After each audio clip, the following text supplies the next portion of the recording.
I'm glad. All right. Ready to get into it? I am. Why'd you say it like that? I just feel like there's a lot I have written down, and I'm like, I don't know how this is gonna go, but it's good things. For like the main segment or all of it? No, all of it. Yeah, Okay.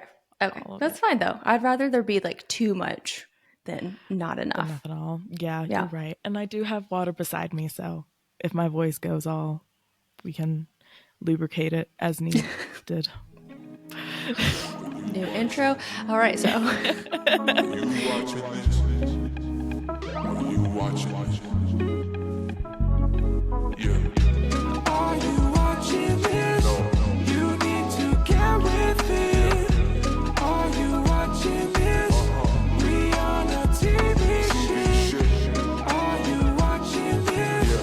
You don't wanna miss. Are you watching this? Stop canceling our shit. this is the Are You Watching That podcast? No. Nope. This?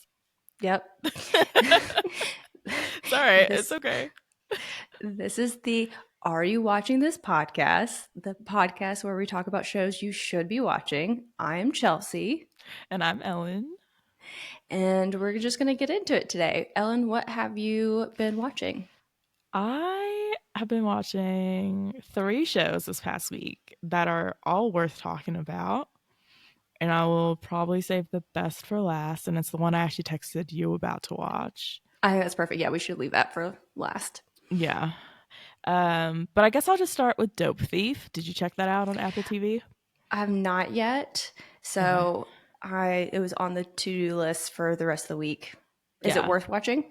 It is, yes. Okay, It good. was, for all the listeners, it was one of the shows when we did what are we looking forward to, like TV shows we're looking forward to. I believe we mentioned it. So it Mhm. finally came out this past week, and it's good. It's not like critically acclaimed amazing, but it's solid, and I'll probably just wait for it to drop all the episodes, and then I'll binge it in that way. Is it a drama? Is it a dramedy? It's a drama. It's a drama, but when I was looking up, so I'll give the premise for people that don't know. To This is based off what they've written themselves, so I'm not, giving away too much or what they don't want me to give away. 2 friends living in Philly who pose as DEA agents to rob drug dealers face the consequences of their actions when they steal from an organized narcotics operation under surveillance by the actual DEA. And going into the show, I knew they were posing as DEA agents, but I didn't know. And then I knew they were gonna get caught up in it, but I didn't know how they got caught up in it was because they basically, it's not a giveaway, like bust a DEA surveillance, like a undercover situation. Mhm. And it's good. So it's like a drama. And then I was just looking up information on it, and some critics have labeled it with more comedy, but I didn't. I like, they're funny bits, but it's not a comedy at all. Okay. Yeah, Okay. That's what drama.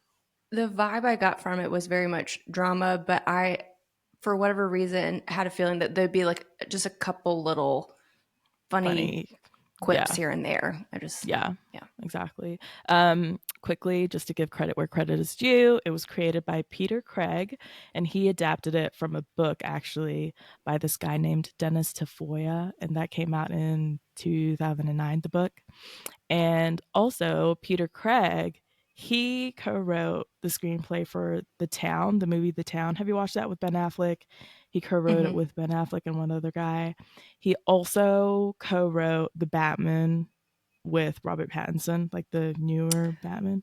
Oh, okay. And then the latest thing he co-wrote was Gladiator 2. So I was like, yeah, so right. he's pretty well seasoned. He knows his shit in terms of this kind of genre. And fun fact, because we are filled with all those facts that don't matter, he is Sally Field's son. Nepo baby.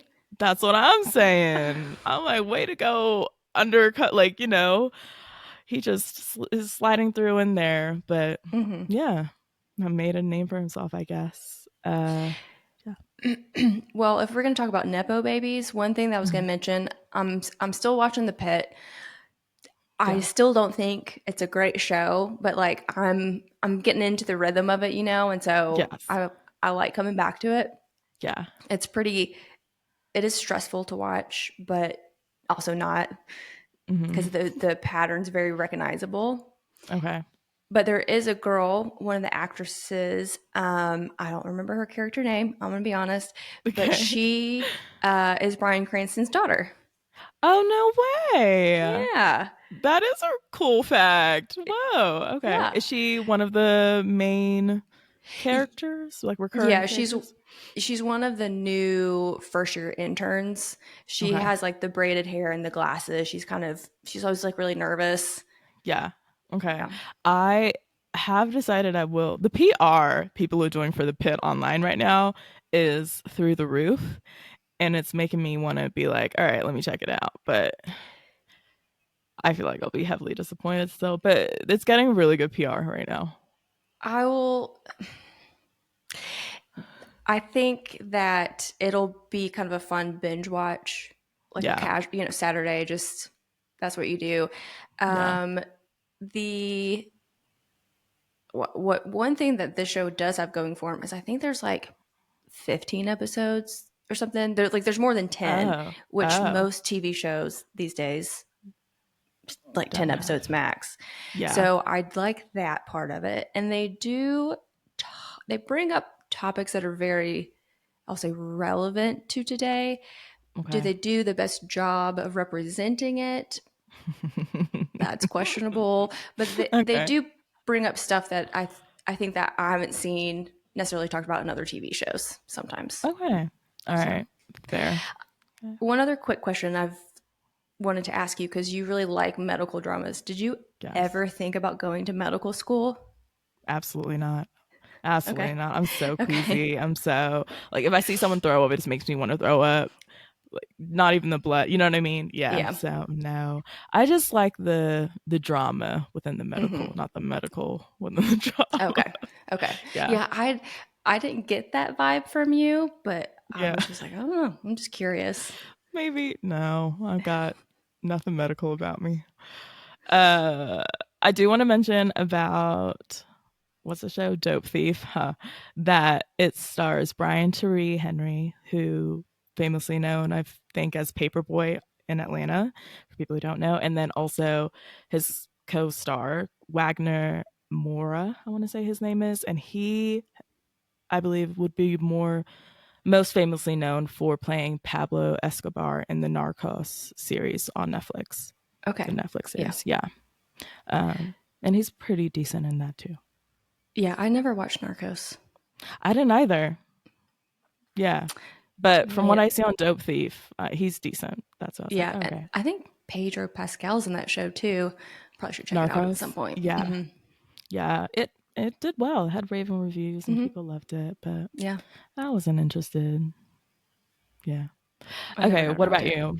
Yeah. What about you? Um, I'll throw it back to you and okay, then. I'm going to. This is just a quick thing because I Mhm. forgot to mention it last week, and then I'm going to get into the one that I really want to talk about. I Mhm. did watch the first two episodes of Running Point Okay. last week. Yes. Hmm. Totally understand. Agree with what you said.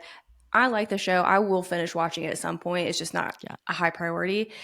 I Yes. forgot when you told me about this show, because I think it was also on that shows we were excited about for 2025, Yes. that Chet Hanks is in it. And I Yes. was You like, this forgot. man does not need to be, but I kind of like his character. Yes. He's probably my favorite character on there. Yeah. Because his character is just so Uh, goofy. So, I yes. mean, like, I'm not taking that character seriously at all. No, and I feel like he just had the most fun playing it too. Hmm. Like he leaned into his ridiculousness. I don't even know if he's acting really, you know? Exactly. Yeah. I feel like he has a lot of what alter egos in real life too, so it's just he's just slipping into one of them for this role honestly. Hmm. Yeah. But I'm so glad you watched it and you Yeah, feel the I'm gonna same. finish watching it. Yeah, but there is a show that I need to talk to you about and tell everybody about. It is Temptation Island, the reboot on Netflix. Yep. I have you started it? No, it like recently came out, right? Like last week or Yes, something. Yeah. yes. No, I have not.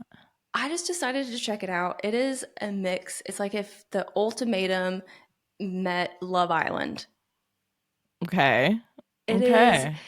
just the craziest concept, which I mean, it's a reboot, Yeah. but oh, man, I'm on the very last episode. I was watching it before this, and so I need to finish to see who actually stays together. But Yeah. it's so wild because these people, mainly the guys, are doing the most ridiculous stuff on camera. And Yeah. then at the same time, they're learning a lot about themselves in relationships. Like they have all these like really actually healthy revelations and of learning about themselves, but while or after they've done some horrific things. Yeah. It It was like is, a little too late, but they learn from it anyway, kind of situation. yes, Yeah. it is messy. And the best thing about the show, sorry, what were you going to say? Were you No, going to? no, no. Go ahead. Go ahead. The best thing to me about the show, not the best, but one thing is the host is Yeah. the guy, Mark Wahlberg, the host of Antique Roadshow, which we talked about last week. Wait, which show? Antique Roadshow, the Oh, host. oh, no way. Yeah, yeah, What? I know. And the other thing is that he got some veneers. And Hollywood, baby. how do you feel about veneers? Because Not for everybody. I understand for some, it fits some people where you can't even tell. But yeah, not for everybody. And you can really tell with the people it's not meant for. yes, yeah, Yeah.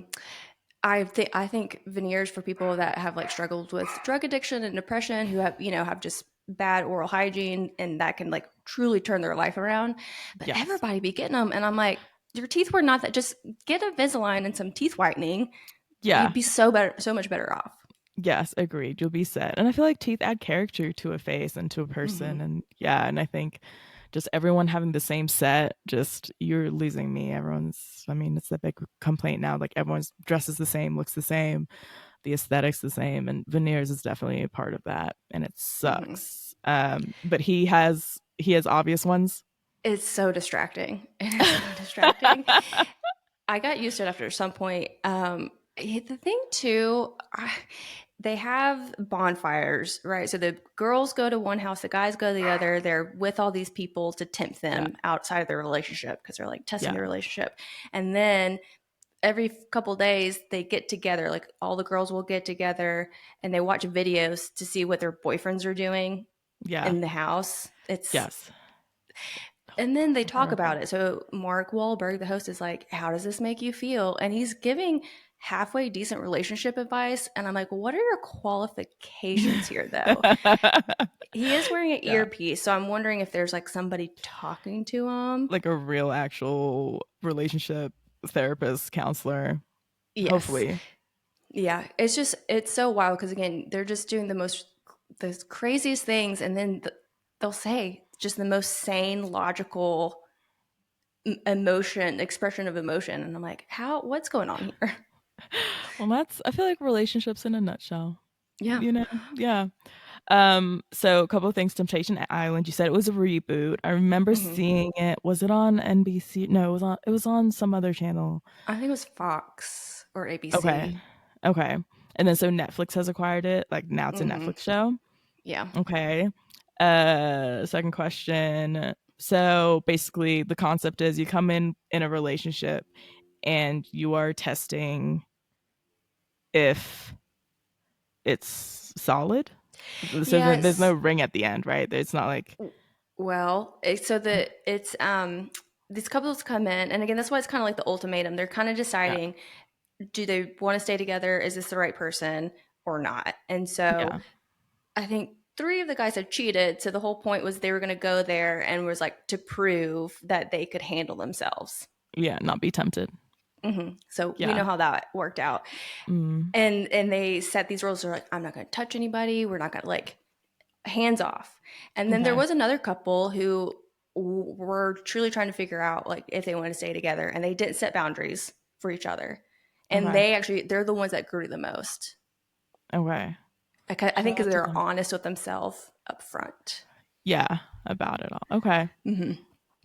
I will Um. also say, oh, Oh, just one thing. The one I have seen it uh being talked about a lot on social media right now, and I think they are trying to capitalize. You did see the whole Montoya thing on Twitter, on social yes, media. yeah, Okay, and I think that was the Spanish Temptation Island I think so. version. Yeah. So yeah, when I saw that, I was like, oh, this is great television. But I will say, other countries' reality TV is way more better than American reality TV. So I wonder if this. But you seem like you like it, so I wonder if it really does It hold got a up. little boring towards the end, if I'm honest. But like the Okay. first 6 to 7 episodes, I was loving it. I was like pausing it and going to tell Drake. I was like, "Oh my gosh, this guy just did this after he said he wasn't gonna do it." Okay, got you. So the drama is there, like it. Yes, Okay, yeah. got it. I'll Uh, probably check it out. I think you should. And I also watched it while I was like folding laundry, cooking, so you don't have to lock in. Yeah, So yeah. It's just reality TV. I kind of binged it quickly too because I've told you about how much I love Trixie and Katya, and they have a YouTube series called I Like to Watch. And so they'll watch Netflix either movies or TV shows, and they Okay. give their, reaction to it. And so I Yeah. really wanted to watch it without any spoilers. So Oh, once I they finish it, did that. They did Temptation Island as an episode. yeah, Oh, I love that. yeah, Okay. Well, let us know if their reaction to it is as positive as, yeah, yeah. or, I don't know what you mean by not as right, positive. right, right, right. Yeah. The queens, they're always gonna be shady and all that shit. But you know what Yeah. I mean? Yeah, if they seem to enjoy it. Yes, exactly. Yeah. Was there another one before we get into the last one? Yes. I checked out Deli Boys. It's on Hulu. Have you seen it? I like seen the ad for it. Yes. Yep. Okay. That came out last week, I believe. At the end of last week. It is good. It is a solid comedy. I do like it more than Running Point. It's a comedy, first of all. Okay. I like it more than Running Point in terms of like jokes being or having more depth to it, It is about two Pakistani American brothers whose lives are upended after the sudden death of their father reveals his criminal enterprise. So it's kind of like it's a comedy with like a bizarro, ridiculous, far-fetched plot, kind of like I was trying to think of other examples. Somehow it just came like based on a true story, the one that's on Peacock with Oh yeah, yeah. Kaylee, yeah, and then Laid as well on Peacock. It's kind of like Okay. that, Okay. like a Yes. yeah, like funny but ridiculous, where you're just like, this is over the top, but it works. It is great. And yeah, I think so it's under, I don't know if you've seen this on Hulu. They have like a new, I don't know, content brand thing. It's called Onyx Collective. Oh, And okay. Yeah. have you seen that? Yeah. So then I looked that up, and basically, Honest Collective is a content brand that consists of projects from creators of color and other underrepresented groups. So I've watched like two shows from them. Reasonable Doubt, which is like a drama, and that is on its third season, I believe, and people really liked it. I need to finish season one. I haven't finished that. And then Unprisoned, which had Kerry Washington in it, but they canceled it. Oh, And then actually the most recent one was How to Die Alone with Natasha Rothwell, and they which didn't renew that one too. yeah, yeah. Yeah. But she's in White Lotus, so she's She's fine. But she's got this her. was like her lead role, Yeah. Yeah. Yeah.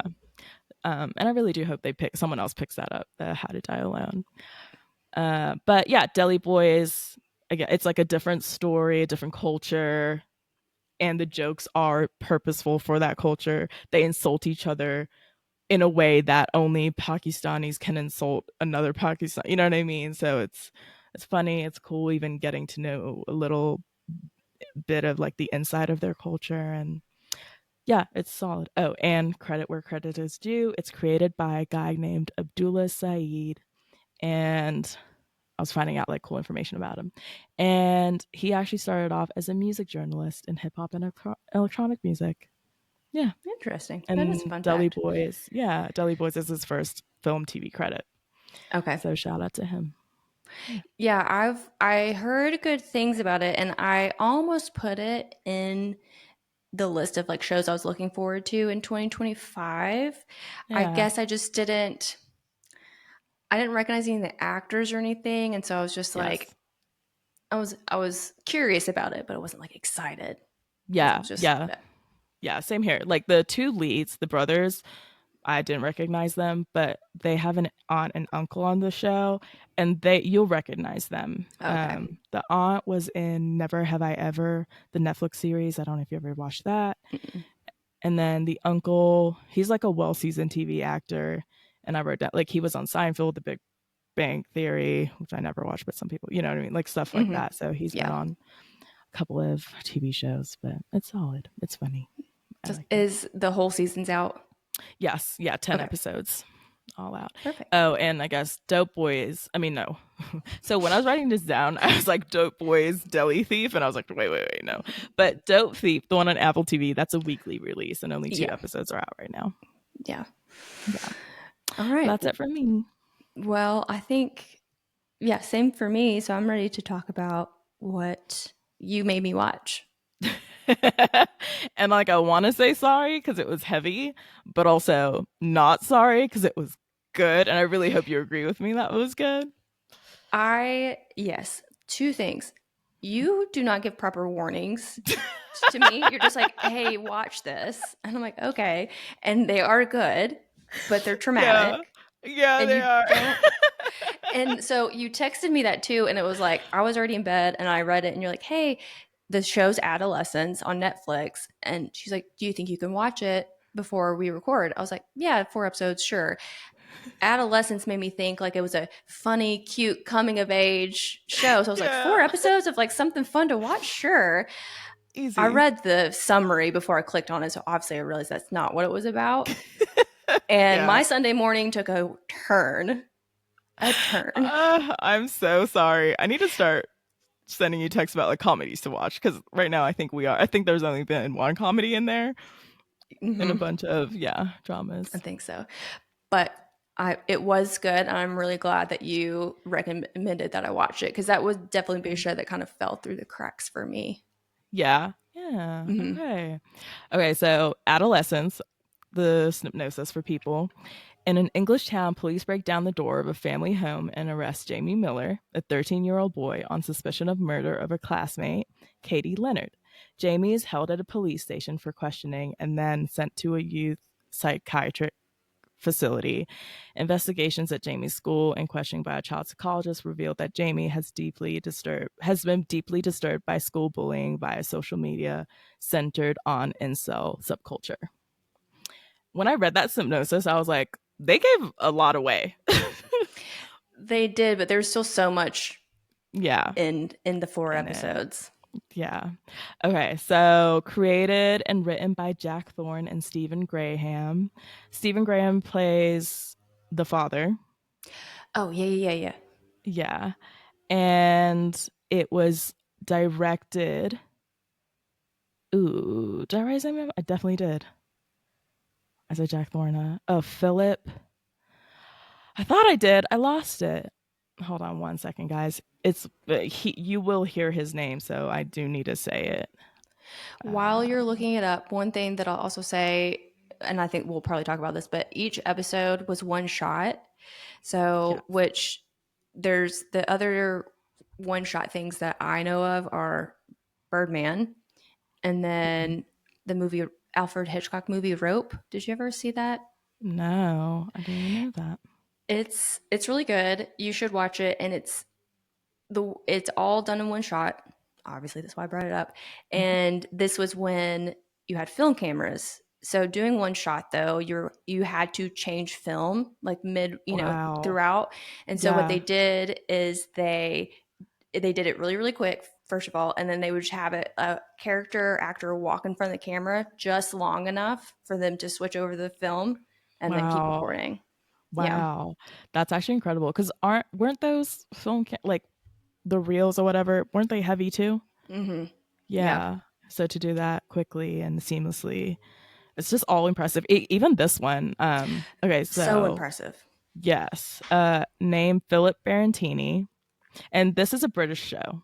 And I do want to quickly say the Brits shit all over Americans when it comes to TV. I'm sorry. It has to be said.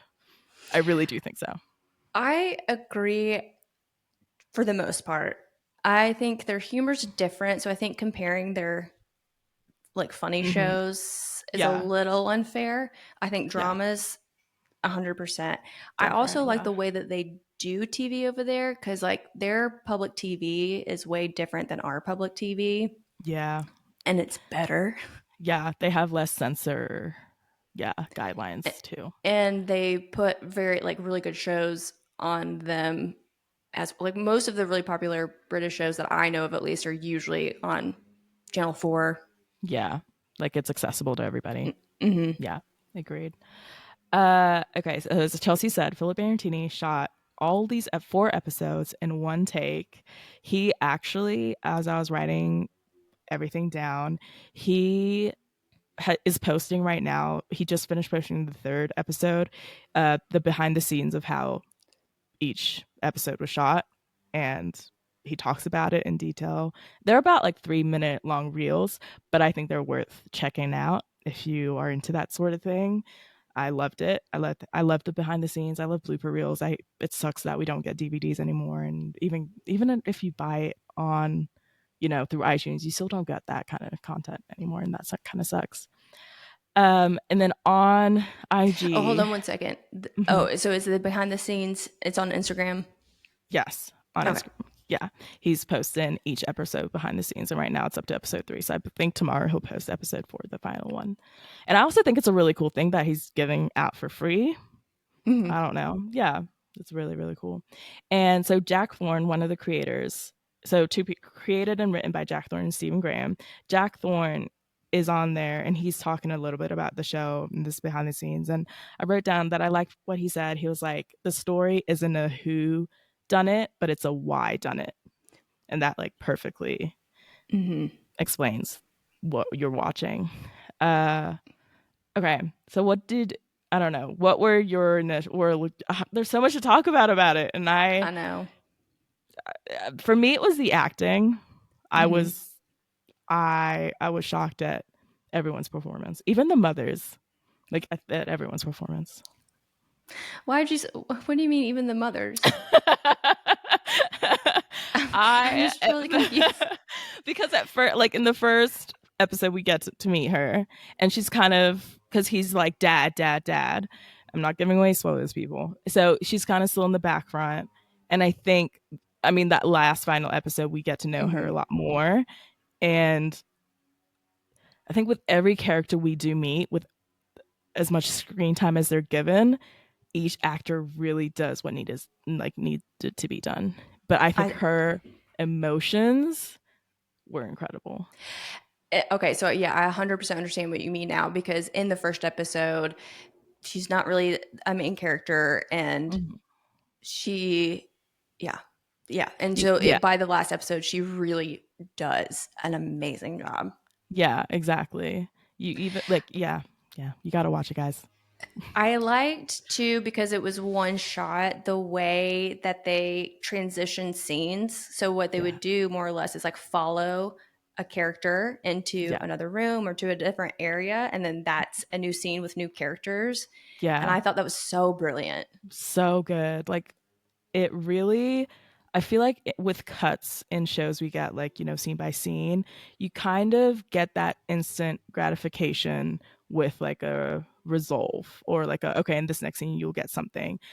With this being one shot, it really does from scene to scene. You're following, so you have those moments of really nothing happening. You're just walking with a character. You're letting things that happened in that previous scene, like the dialogue, just marinate, and it really allows for a more true human experience Mm-hmm. as the audience, you know, Mm-hmm. as you're watching this scenario play out that is very realistic. And yeah, something that's really hurting the younger generation these How days. how do you feel that they handled this subject? Because Drake watched just a little bit of it, and then he was like, how did the rest of the episodes go?" Because Mhm. and you watched the first episode of The Pit, Yeah, right? And yeah, they have that incel teenage son, and that's yeah. like the worst representation that we see, and that's Yes, what we usually see on TV of this exactly. incel culture. And so, I liked how they did it. It was very complex.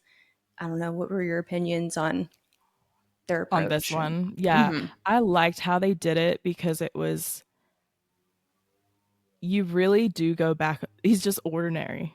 Like you, there's no underlining like maybe he was a bad kid, maybe he wasn't good at school, maybe he was a bad son, maybe, you know, like they take you through all these things of you thinking, or of you maybe excusing the behavior or explaining the behavior of how he did what he did. And I think that's false. I think that, what's it called, like dramatizes, or like a real like serious situation or serious thing that's happening in our culture right now. And I like the fact that they handled it as him being as ordinary as he can be, because yeah, it is everyone that can be caught into that kind of red pill and so content. Yeah, yeah, and I liked how they brought the perspective from multiple characters. yeah, And I like that the main character, the 13-year-old boy, was not villainized. yeah, Does that make sense? I mean, yes. he He did a is bad thing. He not. did the worst Yeah, thing you could do. yeah, Yes. but he's not. Yeah, he's not a bad kid, like you're saying. Like Yeah. he's just an ordinary kid, and they go through kind of the causes that they're kind of trying to figure out why it happened, Yeah. like you said. Yeah. And it is not just about the kid. It's really Mm-mm. honestly about the people around him. Yes. Exactly. Especially that episode 4. That killed Hmm me. Yeah. Yeah, I was so confused where they were going, but by the end, I was like, "Oh my gosh!" Yeah. I agree. And even so I like nerded out and was watching a couple of interviews, and Stephen Graham, one of the creators, and then also he acted as the dad. He talked about how he came up with the concept and why he wrote it. And he talks about how it is a community issue. Like everyone, the point of the show is for everyone to then, after watching it, be like, oh shit, how am I contributing to this issue, and how am I not showing up for the community and the younger generation, the younger people around me, kind of situation. Because yeah, I think it's easy to blame the person or the parents or whatever, and the parents do play a big part, but you know, you are somebody's hmm cousin, you are somebody's something. Yeah, and I that's 100% because it's very complex, and there's multiple factors involved, and I do think people are very quick to blame, like you're saying, on the person, Yeah, and where they're getting the information. But I feel like I've seen more discourse on how to address it within like the younger generation yeah, without blaming them. Not a lot, but I feel like I've slowly kind of hear that dialogue a little bit more and more. And yeah, that's what it needs to be. It needs to be a conversation. It needs to be more open and approaching it in a very full picture way, I guess. yeah, yeah. I agree. I actually do agree with you about hearing it being like people talking about not blaming the kids in the situation, because They're kids. yeah, Like what else are they yes, gonna do? yeah. And Yeah, thank God, I did not have like Instagram, Snapchat when I was in high school. I had Facebook, Yes. MySpace, but I never had a MySpace account. Other people did. Okay. And Yeah. if I had that in high school, I that would have been trauma even more. Like high school is already traumatizing. But you get to Yes. go home and like ignore it Yeah. for a while. But now Yeah. those kids have it all the time. Yeah. It's really bad out here, and I don't know if we can walk it back. I No, don't know. I will tell you too. My sister, because we're just talking about like youth and social media, and Yeah. my sister, who is still in high school, showed me a picture slash told me that they use AI to make fake photos of people to make people think that their boyfriend or girlfriend is cheating. Oh no. Oh no. Oh no. My brain. Mm-hmm. Mm-hmm. Oh no. You know what my first thought, this is so bad. This is so dark. But my first thought was, oh, I would have killed myself. I same, and I just wasn't gonna say that, but yeah, Yeah. yeah. Yeah. Sorry, trigger warning people, but like yeah, that is insane. Mm-hmm. Like reality as a teenager in itself is so fucked because you are going through this hormonal like change, and everything is bigger than it is. So yeah, your perception of things is more like you think things are bigger than it is, right? Then actually having people showing you shit that is not real for real. Oh my god. Yeah, You want me she should. dead. Yeah, she showed me the photo, and I mean, just looking at it, I was like, that looks real to me. But then she showed me the reference photos of like the two people. And she was like, Yeah. see how that, like, they just shifted, they used those photos to shift so that they look like they're kissing instead of separate photos of them not together. I was like, I don't, I, this is part of the reason that I don't want to have kids. And I'm gonna, that's my plan because I wouldn't be able to handle it. No, I would either be like a what's it called? Like a balloon. What's it called? Bubble mom? Helicopter Helicopter mom. bubble. Yeah. Yeah. Mhm. Like you are not doing anything, seeing anything, shielding you from everything, which that's also ridiculous, and I don't want to be that person. Or I would I don't yeah, or I would just not have it. I don't know. I don't know. Yeah, that's also why I'm good. I'm chilling. I'm not stressed about Yeah. procreating. No, And yeah, because yeah, no. it's just a whole new landmine of Yeah. oh gosh, yeah. But the show is so Yes. good. People very much need to watch it. It perfectly explains what the kids are going through and how Hmm. we're all enablers of it all too, or something, a part of it. Hmm. Yeah. And did I have anything else? No. Yeah, I loved it. I loved it.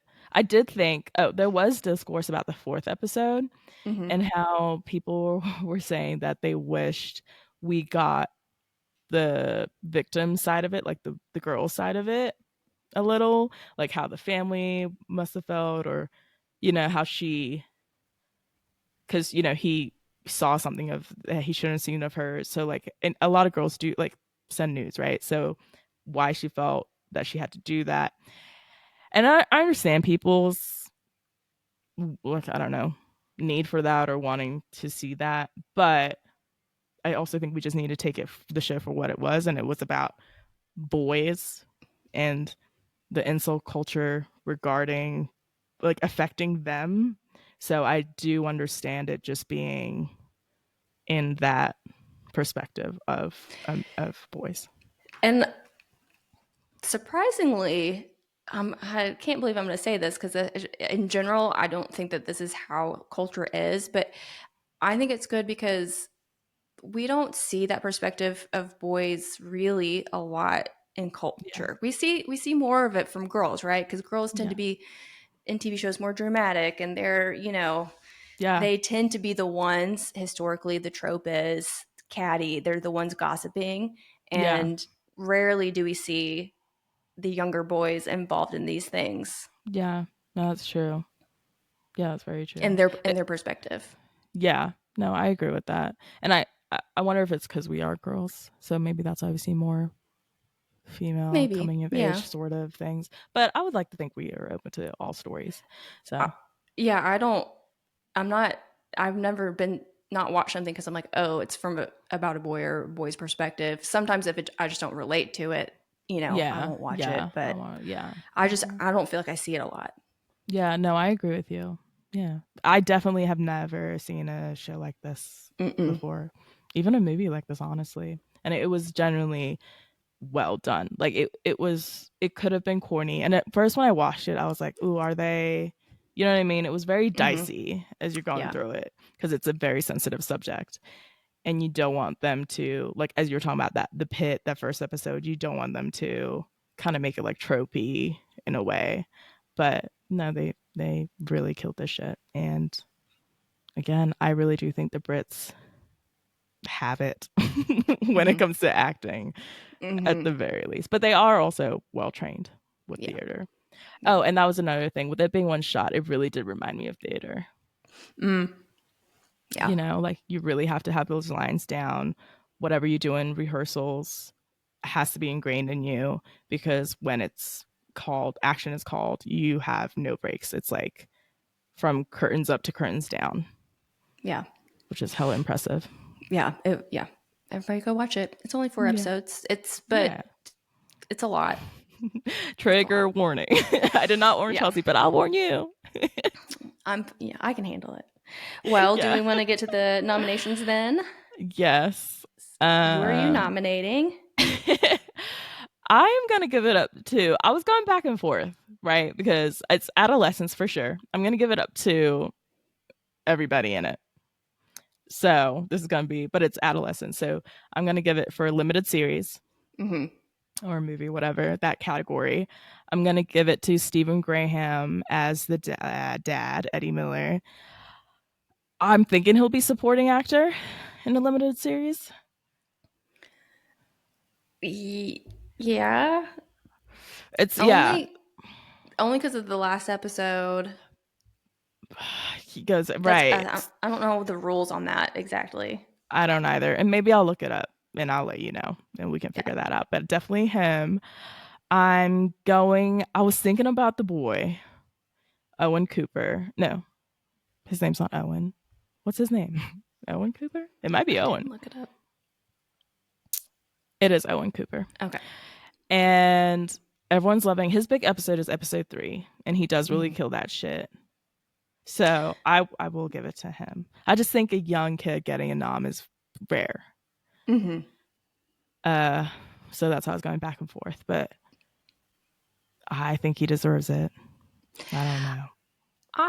I can agree with that because yesterday when we were doing the Severance recap, you asked about Miss Miss Wong. Wong's the actress Sarah Bach.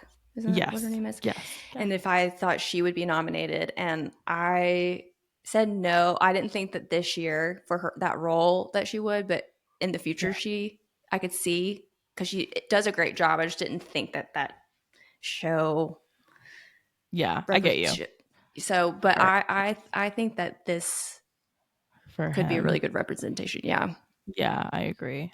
Also, it was his first role ever in a film or TV. Wow. He's not a known actor. He's not trained. I'm sure he got great guidance when he did get the role on the scenes and stuff like that. But yeah, I think that's hella impressive. And I think Netflix and the team around the show are going to probably capitalize on getting him recognized. Yeah, they should. They Yeah. should. And then I'm going to give it to Erin Doherty. I don't know how to say that last name. She plays a psychologist. Yes. Yes. Yeah, I think she needs that nomination. I was thinking about her too, but I was like, man, she's not in it for. I mean, she has that scene, and it's an amazing scene, but she's not in it for very long. Yeah, In the scheme of exactly. things. But Right. she kills that scene as well. Yeah, she really does. And then this is the one I kept going back and forth, and this is why I brought up the mom. I want to give it to her, but I don't know if they'll give it to her as a nomination. Well, so it's going to be nomination though for like a limited series, right? Yeah. I Do you think there's I less competition in that field so she could get a shoe in? maybe I Yeah. could see it. I don't know, and I haven't delved into that genre as much, so Yeah. there could be ones that I've missed that would beat her. But from what I've seen, I think yeah, she She could should get get it. it. Okay. Hmm. So I'm going to give it to her too. Her name's Christine Tremarco, and she Okay. plays the mom. So, yeah. Oh, and then I'm going to give it to the director, Philip, and I'm going to give it to the writers. And I'm going to give it, I think, episode 3 Oh for yeah, because you have to do a directing. specific episode. Yeah. Yeah. And then for the writing, I think episode 3 as well. It's either 3 or 4. 3 or 4. Yeah, I agree with you. I 4. I think the dialogue is, I don't want to say more realistic, because the dialogue in season or episode 3, this is a scenario that most people are not will ever be in, so Yes. you can't. Hopefully. Yeah. But I think the family dynamic and the dialogue there was just so relatable, even though the I topic was agree. different. But there's families go through very traumatic things, and I think it's yeah. Yeah. Okay. I'm gonna show it in for episode 4 then, because Okay. I agree too. Even that final line he leaves us with in that final scene, I think. Yeah, I think so. Yeah. Okay. Yeah. Episode 4. We'll Okay. give it to them. That's good. That's a Yeah. lot of noms. We're filling them in. We are. And I didn't even have to go back to the drawing board for this one. I got a lot on the drawing board, by the way. I do need to fill it up, but we'll stick with Adolescence for now. Well, that's what. What So about you? mine is filling the board because I did it before I watched Adolescence, and I was like, you know what? I already wrote it down. I was like, I think Ellen's gonna fill in these knobs. So, Yeah. in honor of our episode's theme today, which is women in TV, Yes. and it's Women History Month, and Ellen and I realized that we have barely nominated any women. We hate women. I don't. It's so bad. So It's so bad.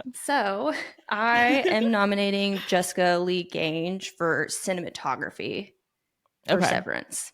Okay. You didn't nominate her before? I guess not. No. No, I think you did her episode for directing, didn't you? Yeah, probably. I think. Yeah. But I want to do her like the whole season thing. cinematography. Okay. Gotcha. Okay. Yeah. Oh, because she does do the cinematography for Severance. Okay. Oh, I like that. Okay. Yeah. Okay. Solid. All right. Just the one? Yeah, just the one for now. Oh, okay. I thought we were going to fill in a couple of women. But that's okay. I guess I still hate women.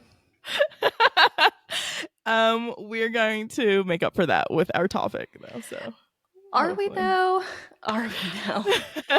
Okay. Are you ready to get into it then? I am. Okay.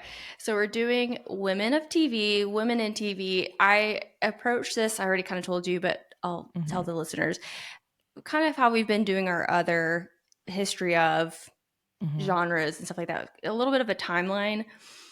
It is women, it's representation of women and like women culture in TV. It's about the first for women in TV. It's all of those things. Yeah. I also, when I Googled it to get going, there's just not a lot of good resources out there that are women specific. A lot of the articles were about the 50 hottest women in TV. Which is so ridiculous because they're all hot. What are we talking about? Women are hot. Point period blank. So, I mean, there is a lot though that's I found. I did find a lot. I have like 3 pages of notes, but I just felt like there's so much more information, and I think if I was more motivated, had the time, or I don't know, somebody should like write a thesis on it. Okay. I want more research. Yeah. So the 2 websites that I pulled from are like articles. One's called octaneseating.com. Okay. It did not have an author. It probably was AI or something. I don't know. It's like just a general summary. It probably was AI actually. And Yeah. then there's, I guess it's missmagazine.com. It was written by Annie Burke, who did write a book called Their Own Best Creation, Women Writers in Post-War Television. Okay. So there Okay. are people that write about it, but I just don't, I feel that it's lacking. Now Yeah. there's two things impacting that, right? One, women in general are are even just now becoming more influential in this industry. Yeah. And also, I mean, record keeping from the 1940s and 50s was not great. It's paper, so a lot of this stuff was lost. Yeah. That's another part of it. Throughout history. So Yeah. here we are. And there is so much that I did miss. I know this, but I just was trying to get the highlights. Yeah. It's okay. We work with what we can, and maybe in future episodes there'll be more information and we'll do a revamp of this Hmm. topic. Hmm. Hopefully, or something. But I Yeah, think you got enough information. I I think, I yeah. believe that. So again, I'm just gonna start going. You stop me whenever if you have something to Okay. interject or whatever. If you Okay. saw something that's related. One thing I wanted to first talk about, because when I googled this, this is the first one of the first things that came up is the Bechtel test. Do you know what Yeah. that is?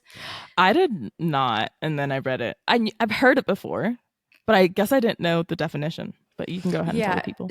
So it's a simple method for evaluating the portrayal of women in fiction, asking whether a work features at least two named female characters who talk to each other about something other than a man.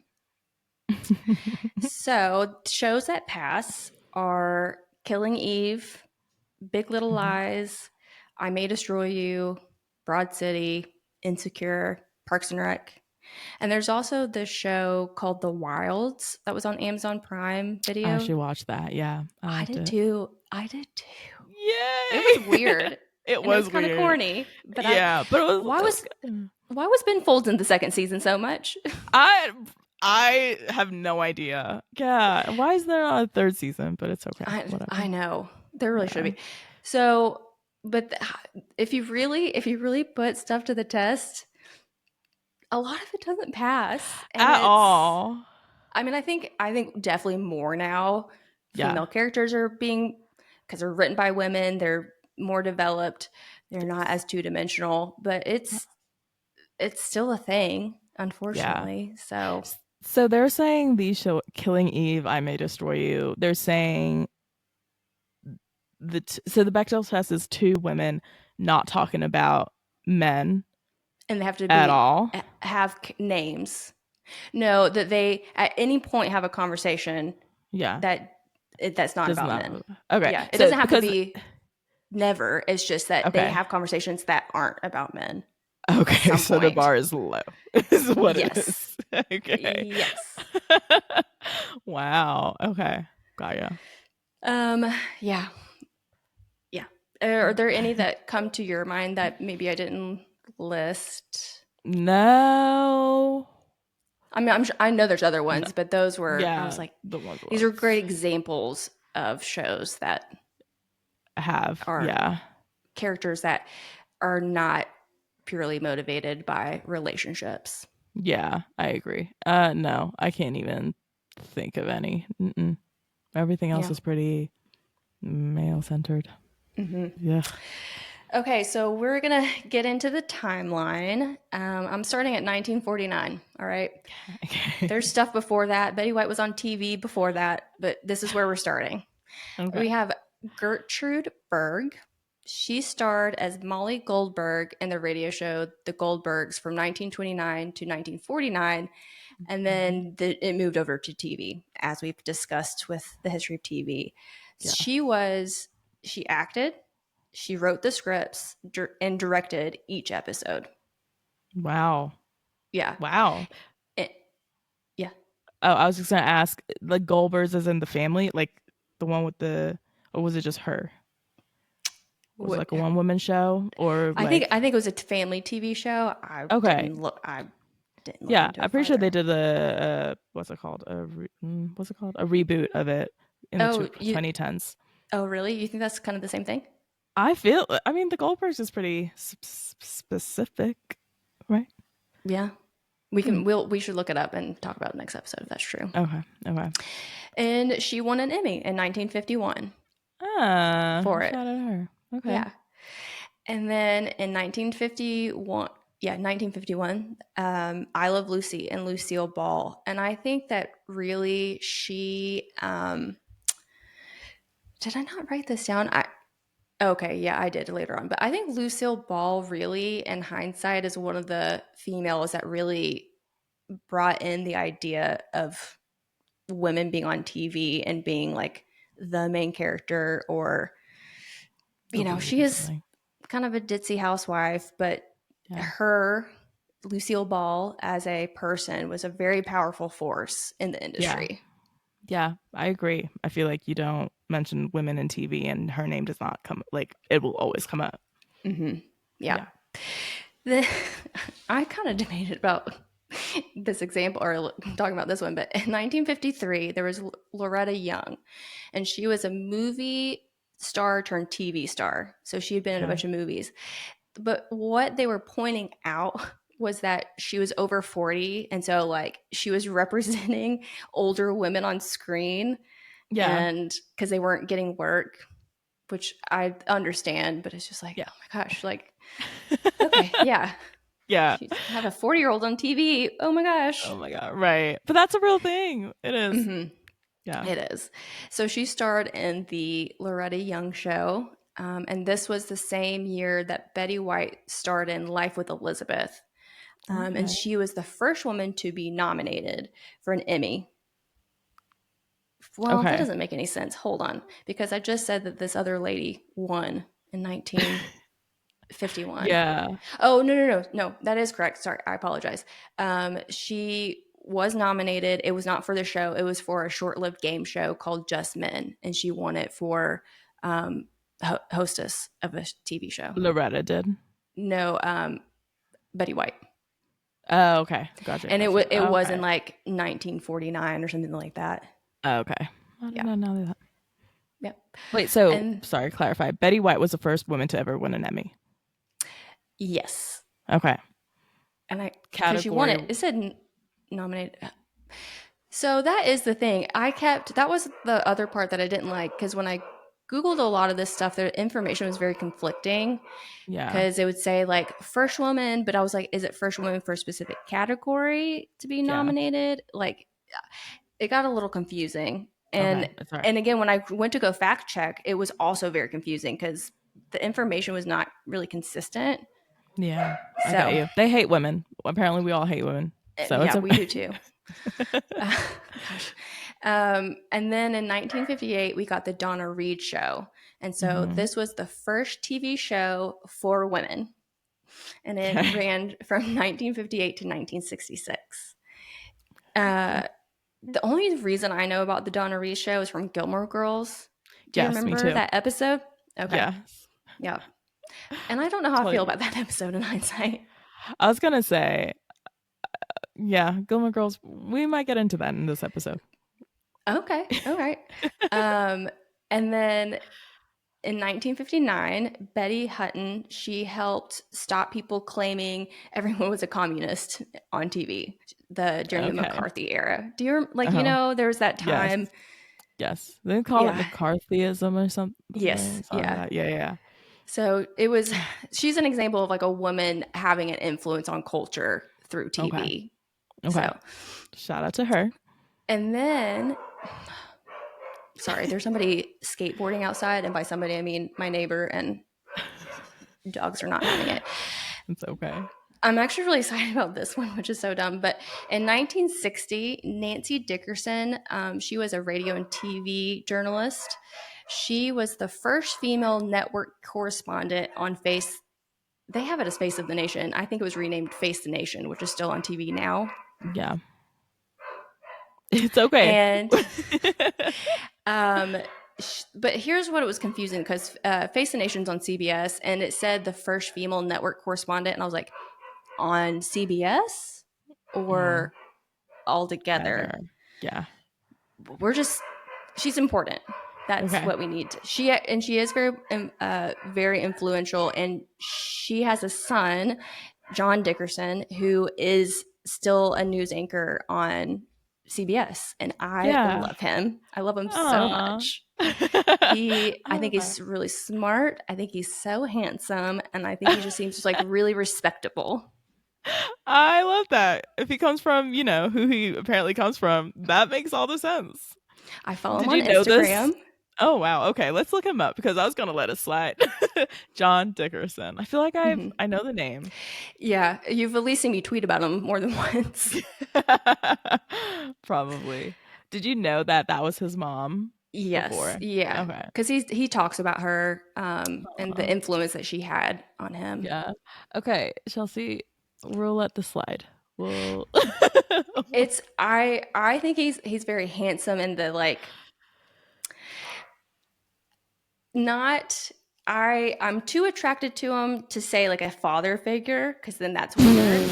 But I'm not saying that like I necessarily find him like super sexy. I just think because Mm, he's so smart and he just does such a good job that I'm just like, yeah, I that makes get him you. really Like, handsome to me. yes, I get you. Like, the things about him is attractive. Yes. Okay, And I he's get not a you. bad looking man. He's not. He's not a hottie though. But yeah, he's not a bad No, looking but man. yeah, Yeah. yeah, he's one of my favorite. And they're him, like Stephen Colbert and John Oliver. If I ever find out that they are scumbags in real life somehow, I will be so heartbroken. I agree with you. I Yeah, I don't agree think with that you they hard. are, but I don't. I think by now something would have come out. Let me not say that, but yeah, because don't jinx it. I know, but yeah, I do think they've been around long enough for their shit to be blown up. There's still time for them to mess up too. True. All right. So then in 1962, Lucille Ball took over as president of the Desi Productions, which is the company that her and her husband started together. They got Okay. divorced. She bought him out, and so she ran it. And she was the first woman to run a major TV studio. Oh wow, I did not know that. And they are responsible for the TV shows Mission Impossible and Star Trek. No way. Mm-hmm. Mm-hmm. Wow. Okay. Wow. Again, these firsts. Okay. So in Yes. 1963, we have Cecily Tyson, and she was the first woman to star. And I think by star, they mean like Yes. she was one of the main characters in a Yes. TV drama. It was called East Side, West Side. Okay. I know Cecily Tyson from Fried Green Tomatoes. I know her from my mother and Oprah. Yes. Yeah. I mean, you recognize her face Yes. 100%. But I think Yes. that's Oh like my the gosh. first thing that I've seen her in. Yeah. No, she was a gem. And when she passed, it was a very sad day in my parents' household. Yeah, and I really struggled too because there was so many firsts. Like she really was one of the probably first Black women to really pave the road for Black women in the industry. Yes. And I have more examples of those as we move on. Of Yeah. you know, I think I have one for Sandra Oh when she got nominated because she was like Yeah. the first Asian. Asian woman. Mm-hmm. But I really just focused this around women because I was like, these are other subcategories that we could go on and talk about too, because Yeah. these people have There's a huge lot more to impacts. cover there. Yeah. Yes. Yeah. So I I agree. kind of kept it a little simple. Okay. And I'm not even mentioning that because I don't know. In 1967, that's when we get the Carol Burnett show. And I think Carol Mhm. Burnett is another one of those names that she definitely, I would say, defined kind of modern comedy on TV. Yeah, yeah. Wouldn't you I say? will, yeah, 100%. The comedy girls that we have, or well, not let me say girls, women that we have around now, Amy Poehler, like like everybody, Mindy, even Tracy Eli Ross, they give it Yeah. up to her a lot. I want to check something so I'm not. Did you ever watch that show, Mama's House? No. Um, let me see. It is TV show. Let's find the Wikipedia page because I think she was on. No, that's Big Mama's house. Anyway, okay, I'll talk about it some I was other like, time. yeah, Mama's house. I only know a Big Mama's house. And then, so in the 1970s, so 1970 was like the second wave of feminism. I think like Mhm. 60s and 70s. So we get the Mary Tyler Moore show. Sorry, where'd your face go? There you are. And it debuted in 1970. The New York Times said that it was a show that helped define a new vision of American womanhood because she was Mhm. unmarried, independent, and at the forefront of the show, the primary focus was her career instead of her love life. Okay, got you. Okay, so she wasn't And like a wife or a whatever. yeah, She was, yeah, strong, independent lady independent woman. and focused on, I think she was a reporter. Okay, So she was like making her way. yeah. The show aired until 1977 and it won 29 Emmys. Oh, damn. Yeah. It was from 1970 to 1977. Yeah. So 7 years. That's a lot in 7 years. That is a lot. They they swept a couple Mm-hmm. of Emmys. That's crazy. I love that. Uh, so now we're kind of getting into where we see actual things relatable to women on TV. Hmm. In 1971, Sally Struthers was the first woman to have a miscarriage on TV in All the Family. Okay. Okay. And So then, yeah, and then 1972, B. Arthur played a liberal feminist in the show Maude. And this was the first show to have a woman get a legal abortion. And this was 1 year before Roe versus Wade. oh RIP. wow. And yeah. So, Yeah. and then in 1975, Linda Carter was the first female superhero on TV. She played Wonder Woman. Yes, she is very well known. In 1976, Barbara Walters, she was the first news anchor on network TV. And Okay. she interviewed every sitting president from Richard Nixon to Barack Obama. Yes, that I do know. She You didn't is know that? yeah, yeah. It was Okay. like one of the fun facts I have in my head. Is she still around? She's still doing the news thing? I think didn't she? I think she died. Did she pass? I think so. I think Okay. so. Okay. I guess we could do a quick Google, but I'm gonna land on she is not with us any I think, longer. yeah. Okay. In 1977, Kay Kopelofitz, she was the first lady to run a national cable network. So she ran Madison Square Garden Network, which is what became the USA Network. Okay. And it was once the number one ranked cable network. I don't know when that time frame was because it's not anymore, but it's Yeah. when she was running it. So Okay. And this was in the 70s still? mm-hmm. No. Yes. Okay. Yeah. Didn't seem like a lot happened until 1985, apparently, because we have Courtney Cox starred in a Tampax commercial, and it was the first, and she was the first person. It was the first time period was said on TV. Oh wow. That was from Courtney. Mm-hmm. Wow. Shout out to her. I did not know. Yeah. That's a fun fact. And then in 1986, we have the Oprah Winfrey Show, which, again, these are staples of, I mean, Oprah Yeah. Winfrey really defined how we have talk shows and yeah. Just Yeah. iconic moment after iconic Mhm. moment after you get a car and you get a car.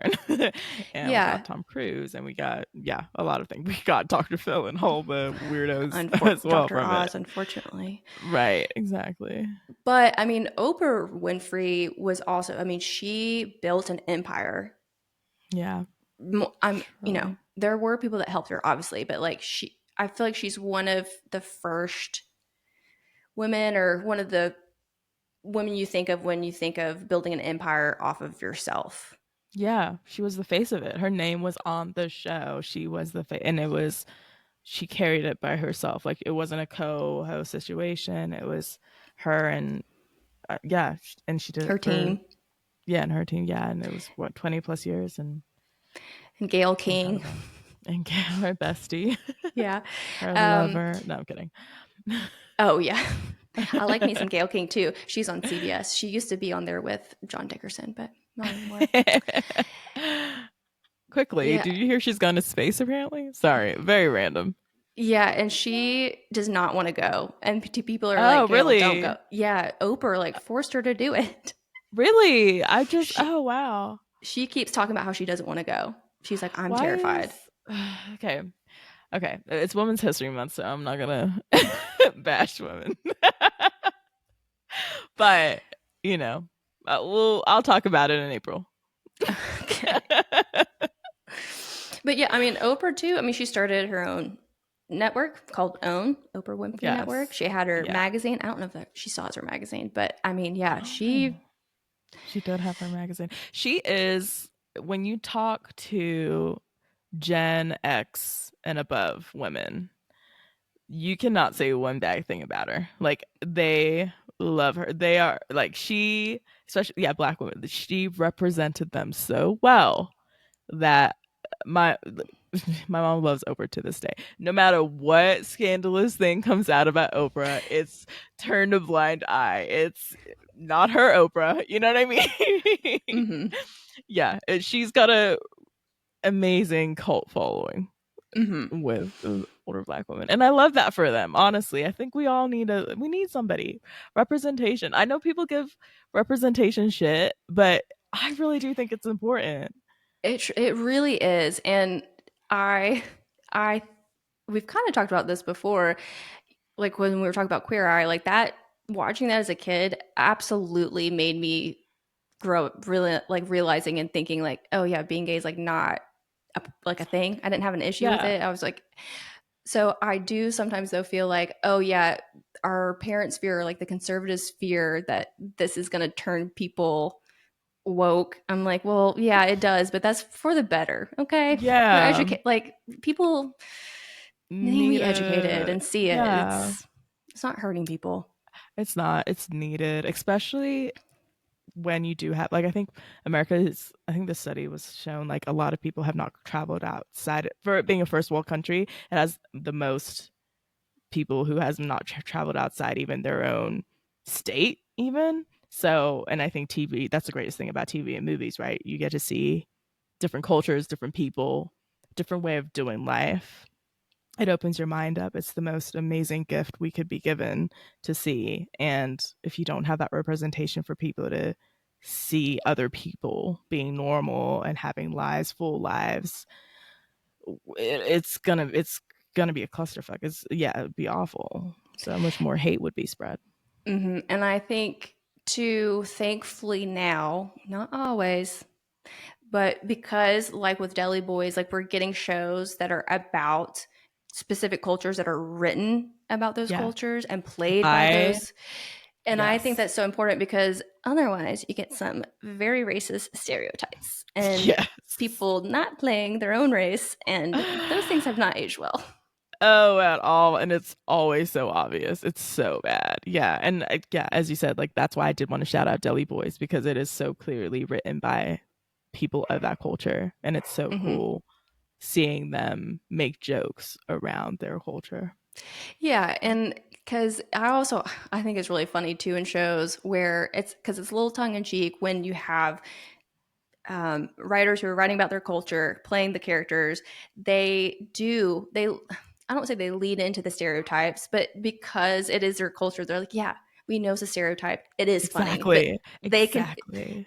They they could do it's it. It's yes, acceptable. yeah. Yeah, exactly. Yeah. Again, shout out to Deli Boys and shout out to Bust Down. Sorry, I was. Mm-hmm. That's another great example of Black people just leaning into the ridiculousness of Blackness, and Yes, it's great. yes. Yeah. Um, then we go into 1993. That's when Living Single debuted, and it was produced by Yvette Lee Bowser, and she was the first Black woman to develop her own primetime TV series. Yeah. Shout out to Living Single. And Um, sorry, no, just you go, you quickly, go. in 2022, I believe I wrote this down because I was like, I did a binge of from the first season all the way through. and it really did change my life. I love that Really? series. Yeah. Okay. I have watched it, but I've never sat down and watched it. Okay. I watch it because one of the digital antenna channels plays it very frequently. It's also on Hulu. Okay. Yeah. Yeah. The whole full season. Yeah. Series. It's great. That's funny. Which wait, what channel plays it on? It's like 3-3 We Oh, TV or something. I don't It's like one of those local channels. yeah. Yeah. That's Wow. I wonder if they get residuals from that still. I bet to some extent. Yeah. Probably Shout a out to dime that. here and there Yeah. because I don't get Listen. anything for those things. Mm-mm. I this one's a little. In 1997, Ellen DeGeneres, she had her own show, and she became the first actress to come out as gay. Why did you say this is a little? Why did you give that Well, warning because before? Ellen's kind of been canceled a little bit because of her bad behavior, and so 100%. Yeah, so I you didn't just, know she I was didn't want tonight. to. Yeah, Yeah, I but get you. Got you. it still was a very pivotal moment, and 1997 feels. I remember when that happened. Like that was revolutionary. Everybody was talking about it, and Yeah, now because of the representation on TV, it seems so crazy that 30 years ago, not even quite 30 years ago, that was revolutionary TV. yeah, that is crazy. Yeah, Ellen DeGeneres has soiled the good name of Ellen. That's all I've got to say about that. And uh, yeah, when I tell you guys my name is Ellen, just don't associate that name with her anymore. Thank you. I never did, but I will probably Thanks. now. I want this. Hold on. I want this podcast to be famous enough where I encompass Ellen DeGeneres. It will be, oh, Ellen from. Are you watching that podcast? I'm kidding. Are you watching this podcast? Yeah, That's my hope. I think though it won't. If you're going to surpass Ellen DeGeneres, we're going to have to branch out outside of the podcast to like amp up the name. But we Yeah, can do I that. know. We can do that. We'll get We there. can. Yeah. Yeah. In 1998, this is all I wrote because I just felt like for women it is pivotal, but I had nothing else to say about it. In 1998, we get Sex in the City. Hella pivotal. Yeah, Like it is. pivotal. It was not written by women though, which But the books were. yes, yeah, it Okay. is. Yeah, Okay, but the but it was show, I adapted mean, by a man? yeah, Jeffree Star. Oh. Oh my, Yeah, like I'm getting an actual shock. Like what? Really? I never knew this in the I don't know if credits? he wrote all the episodes, so maybe there are episodes that were written I by feel like I'm women. Oh, created Darren by Star, Candace Darren Star. Bushnell, Judy Yes. She Toll. So wrote there was, the yeah, but it was Candace Bushnell adapted. I mean, wrote it the was, books. yes, Yeah, okay. And I think but that's what I focused on the credits or some mhm, shit. But yeah, Darren yeah, Star, I remember seeing that too. You're right. yeah. He's the creator. I don't think one of the main writers. Yeah. Just pivotal. It needed to be mentioned. That's all. 100%. 100%. I think we should do a whole episode on Sex and the City one day, by the way. Well, we 100% will because this year I think we're getting the next season of And Just Like That, which is Not the same thing. it is not, but once it comes, like that'll remind us, that'll To do inspire us something. too. Yeah, Yeah, I agree. and I mean, there was stuff that happened in between here, but in 2012, Kerry Washington was the first Black woman to lead in a network TV series since 1974. That's just crazy. I It's know. nuts. It's yeah. It's In crazy. 2014, Laverne Cox was the first transgender actress to be nominated for an Emmy. And that was Orange is the New hmm Black. Yeah. Okay. I Wow. loved how when they did like the flashback scenes for Laverne Cox's character, Mm-hmm. and it was before her character had transitioned, and her brother played that character. Oh, I did not know that. Yeah, Oh, I love that. I do too. Yeah, I thought that was Mm. and I think he did such a great job too playing Yeah. the before they're in prison character. Yeah, she does. I do want to say, because I do think she is an incredible actress, and she's paved such a way for trans actors. She does have a show on Amazon Prime, and it's called Clean Slate, and it's about like a person who transitions, and she goes to live with her father, and her father finds out she's transitioned in this moment. And I watched the first episode. I don't want to talk about it. I didn't want to talk about it yet because I want to actually concentrate and talk about it. But if you have time to check it out, you guys should. Okay. Yeah. Yeah. I did. I remember seeing that she had a newer show. I mean, she's had other stuff since Orange is the New Black, but that obviously is like her pivotal Her, role. yeah, she really did kill that shit. And then in 2018, Sandra Oh became the first Asian actress to receive an Emmy nomination, Which is which nuts. it is nuts. I think it's, and this is not an excuse by any means, but I think we can explain it, is that there just really has not been a lot of representation until really the past 30 years. So Yeah. there weren't really a lot of Asian actors to get nominated. I mean, there were No. some, but like, so now though we're Yeah. getting more and more representation, we'll see a lot more of these firsts. She got hers for Killing Eve, right? Mhm. Yes. Not Grey's. Mm-mm. Yeah.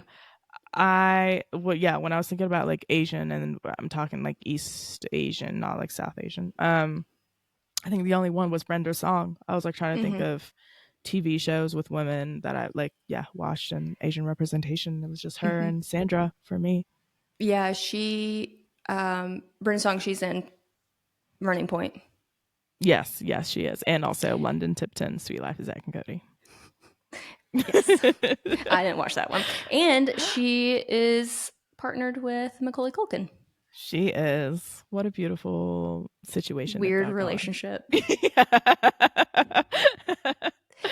A more recent representation, and I think they did win Emmys, Shogun last year. Yes, that was also really great. Yeah, there's been more and more. Beef, another one. Yeah, yes, Ali Wong. I think she was the first Asian actress to win an Emmy for comedy, maybe. Maybe it's a specific category, but she definitely is. Which there's going to be season 2. Yes, and that cast is looking incredibly delicious for my liking. So yeah. Allie's dating Bill Hader. No, Bill Hader. Yes. Yeah. Yes. Yeah. Yeah. Oh, we're filled with fan facts today. Yeah, I feel like they like dated, like they were married to other people, right? And then now they're dating. Yeah. And the timeline just feels a little, which we don't know their life, there could be, but I'm just like, couldn't you just wait another 6 months until you left Hollywood, the house together? Baby. It's what they do over there. I guess so. I really, sorry, really quickly, I really think I would be such a slut if I was in Hollywood. Had to be said. Like Tracy Ellis Ross. Why do I keep saying Eli? Tracy Ellis Ross, her not being married or being seen with a boyfriend, and I project so much. Like I don't even want to. Let me not make it weird, but I feel like that would be me in Hollywood because this is getting. She gets men, but she doesn't talk about it. Yeah, she's happy. Yeah. You know what I mean? Beautiful. There's no way that she's not bringing them home. Exactly. They're lining whenever up. She wants. Exactly. So that's probably, but she's having her, she's living her life. That would be me. Good to know. You don't feel like Atlanta is a place where you can do that? Oh, God, no. I feel like they're similar. I think me being me, I would not. I feel like if I had that extravagant lifestyle, I would do it more. Does that make sense? Oh, yeah. I mean, money and just extravagance really will change your lifestyle. Exactly. Or it can. And make certain things like more acceptable. Mm-hmm. You know what I mean? Yeah. Like doing cocaine. Yes, exactly. Just like all the time. Randomly. This is, again, we're going off the rails, but the first time I ever... podcast. We can do whatever we want. That's true. The first time I went to Hollywood, Cali, I think I was over 21. I went with my brother, fun fact too, we went to the MTV Music Video Awards, and it was like Beyonce doing her. She was like getting this big award. It was so, I was like, how did we end up here, here, and That's here, and here? Yeah. amazing. Yeah. But we ended up at this like bar comedy place, and we were just like in the crowd, and then someone was just like, all I heard was like, yeah, they're doing like cocaine in the bathroom. And I was like, oh, like this is Hollywood. Like this is there, it's a different life here. You know what I mean? Mm-hmm.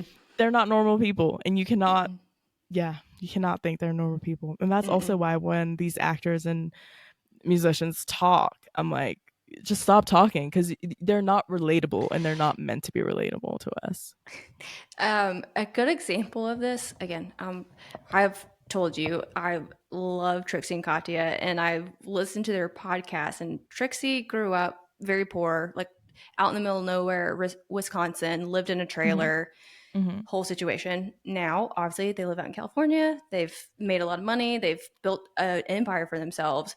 And so Yeah. now they only fly first class, and they needed to get home one time and they could only Oh. fly economy. And they were like, do I just not go home today? Honestly, I get it. Well, and that's what, and Trixie was like, how far I've come. Like Yeah. I hadn't been on a plane until I was like 21.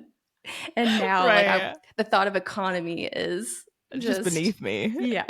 Yeah, impossible. Like, what do But you that's what mean? happens. That's, you know, Yeah, once exactly. Yeah, also once you experience it, it's hard to not. go That's what I'm back. saying. Yeah. Yeah, like your reality really is warped. And yeah, to think you can relate to people complaining about the egg prices now is ridiculous. But the egg prices are ridiculous. But you know what I mean? Like people in Yeah. Hollywood though do not care. When do you think they've actually the last time they bought their own eggs? But right, exactly. No, truly. Like those pap Or shots you see of them at Erewhon is just that. It's a pap shot. They're not actually doing shopping.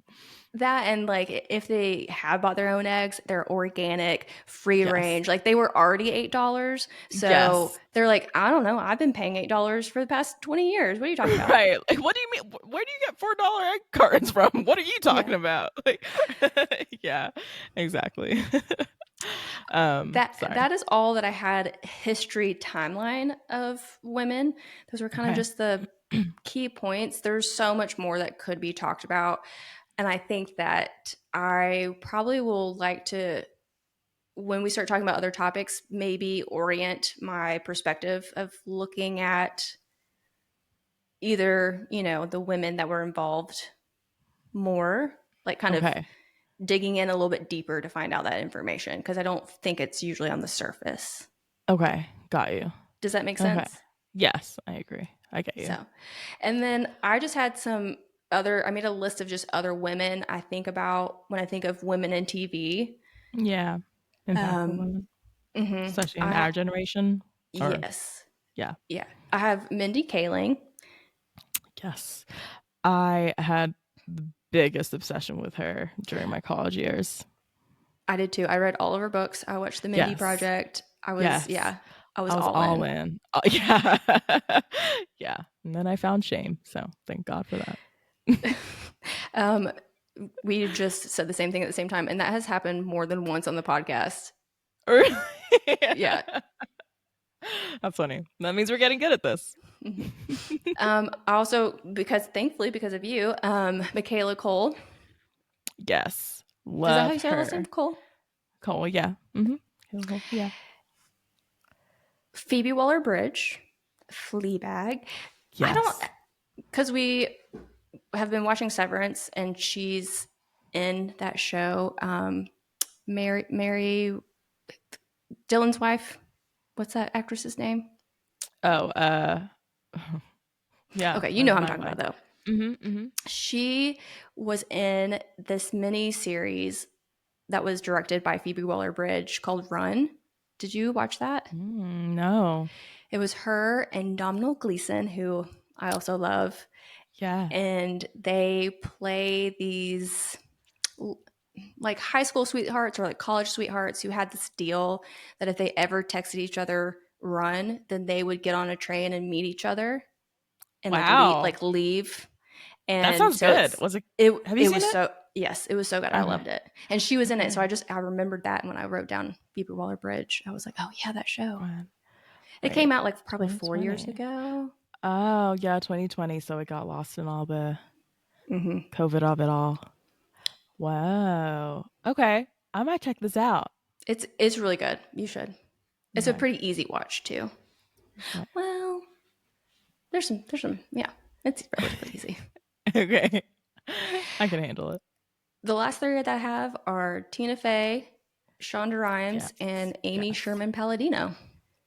That's pretty solid. That's pretty solid. You didn't want to give Amy Poehler a shout out? Well, I think yes, I love Amy Poehler, and Mm-hmm. she helped like greenlight and get Broad City on TV. Yeah. Tina Fey to me is a little bit more of a. She's Yeah. created more shows.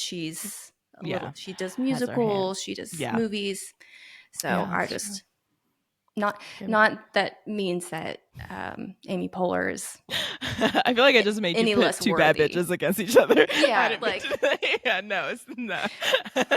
I'm gonna I get get you. punched by Amy Poehler on the street one day because of you.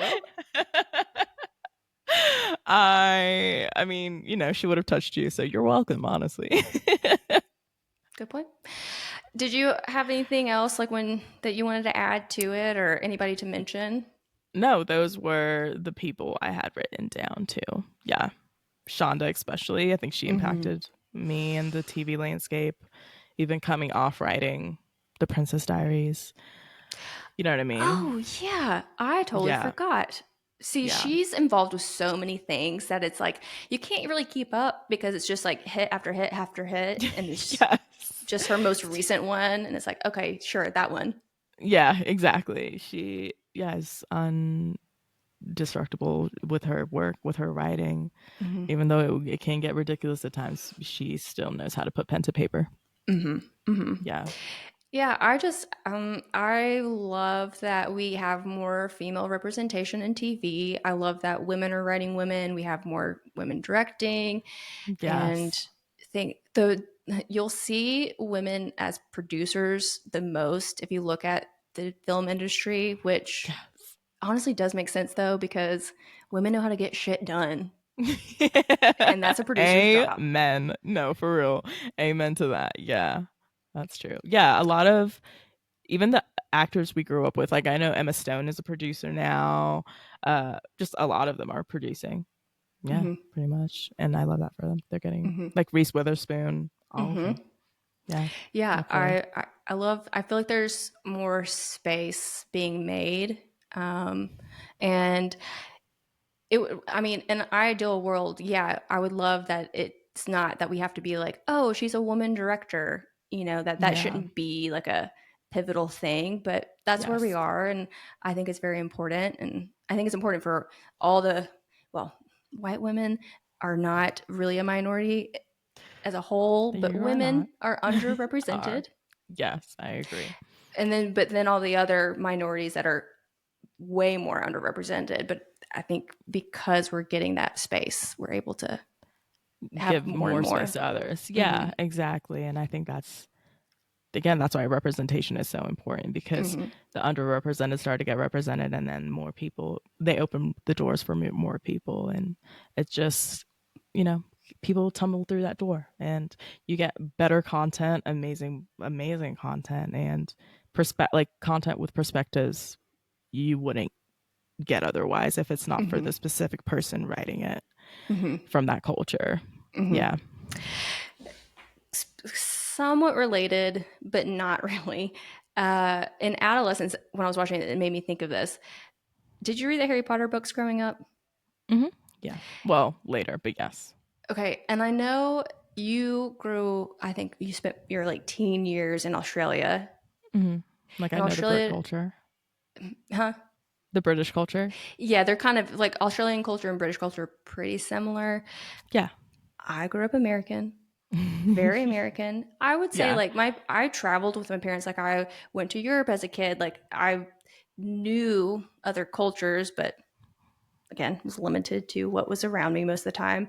I Yeah. read the Harry Potter books, and because they were like about magic, I just assumed so much of the stuff that was mentioned was just like made up. I'm cracking up. And so, like in adolescence, when they're in the school and they're wearing like the uniforms, I'm like, oh yeah, those Yeah. look like Harry Potter uniforms because that's what they just wear. It's not a Harry Potter thing. No, I grew up wearing the same uniforms, like the skirt. Or did we ever have pants as girls? No, I think we just had a skirt and like a collared shirt, a tie sometimes, and a blazer. Because Australia was very, very hot, we had to have a hat. It was like a rule, like a government rule. What kind of hat? Like a little straw hat? Brimmed. No, it was not a straw hat, not not like whatever.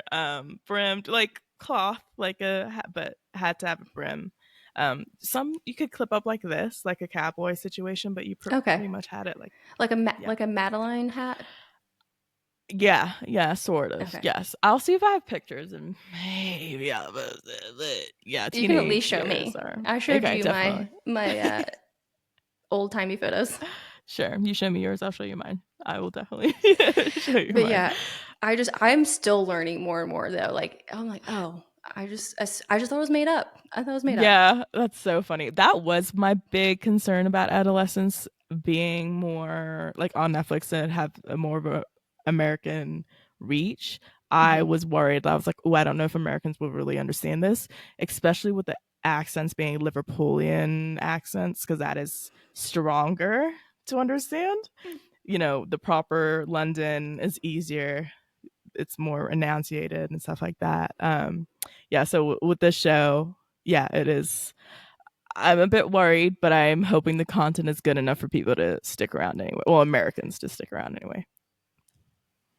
Yeah, I didn't even that doesn't really phase me when it comes to TV, Okay. but I can see how it could be kind of a barrier for some Yeah. people.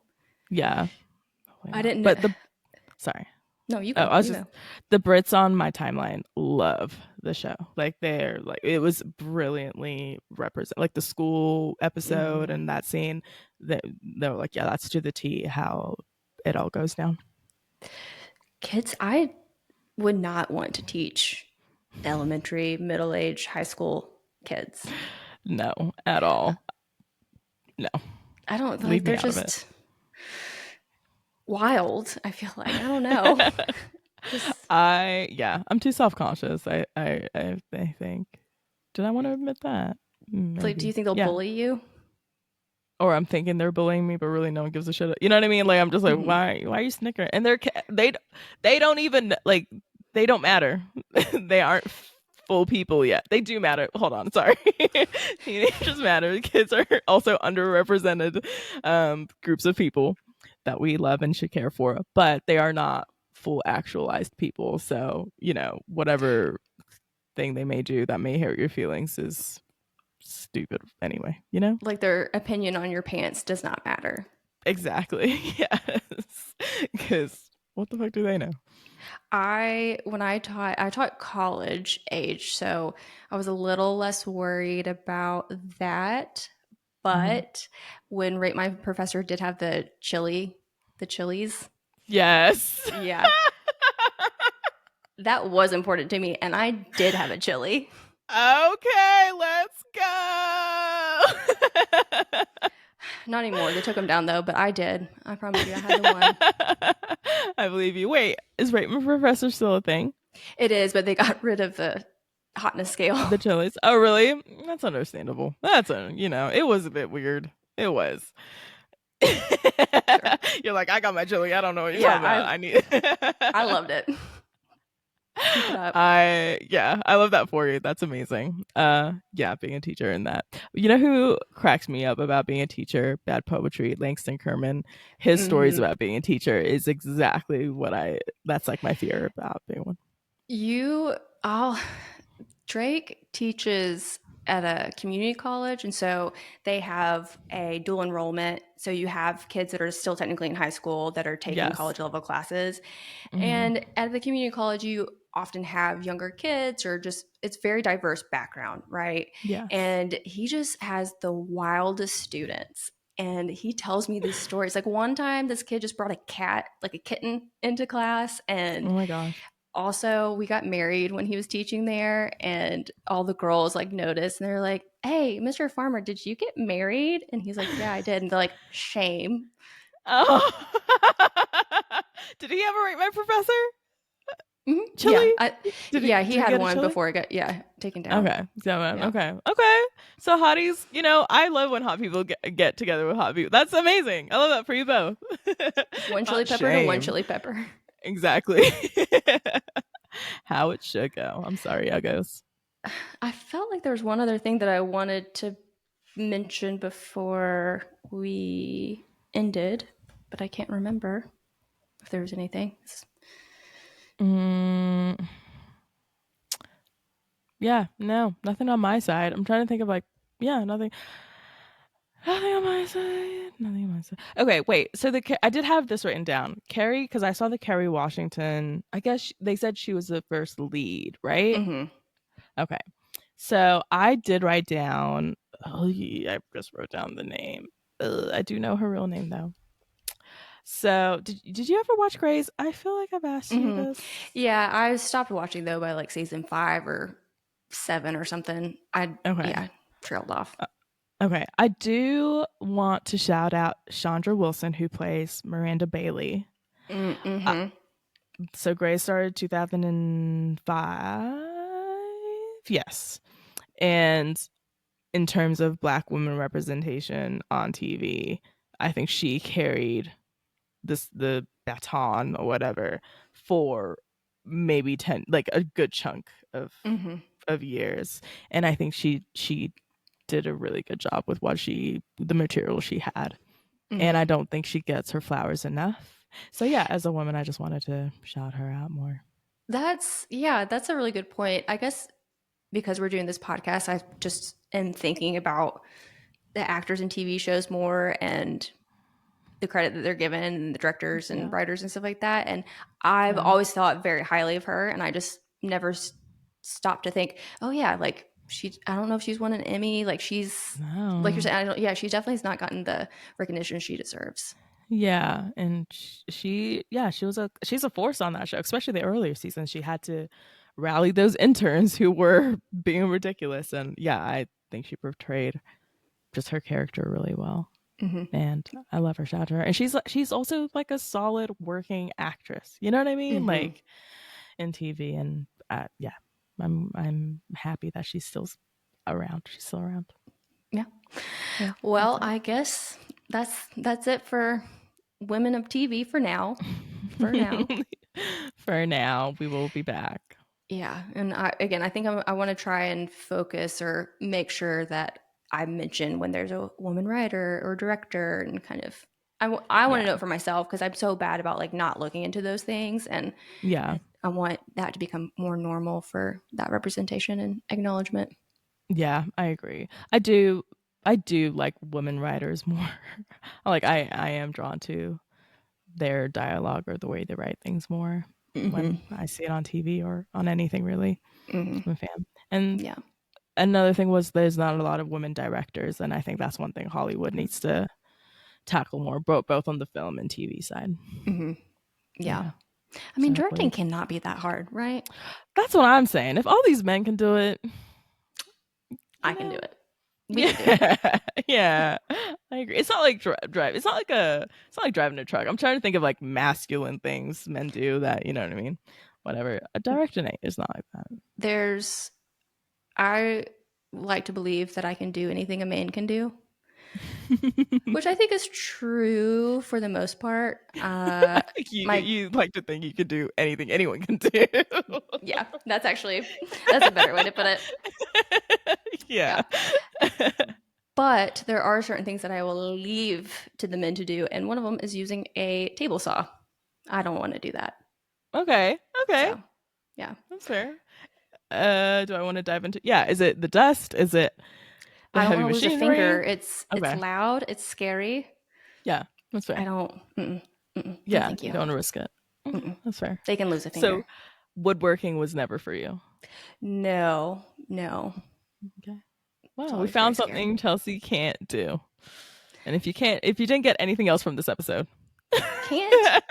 Can't.